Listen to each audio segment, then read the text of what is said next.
When sprinklers fail to pop up fully, several issues may be to blame, including clogged sprinkler heads, low water pressure, or a faulty sprinkler head. To address these problems, start by improving the water pressure. Access all the system valves, including the main shutoff valve, and ensure none are closed or partially closed by twisting them counterclockwise. Next, clear debris from the sprinkler heads by turning on the system, pushing down the sprinkler head with your foot or a heavy object, and then releasing it. The accumulated water pressure should help flush out sand and debris. Repeat this process 2 to 3 times to ensure all debris is removed.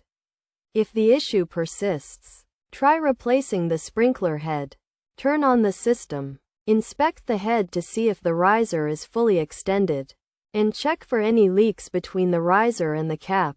If a leak is found, it may indicate a scratched riser or a bad seal, in which case replacing the sprinkler head is necessary. By following these steps, you should be able to fix sprinklers that are not popping up entirely.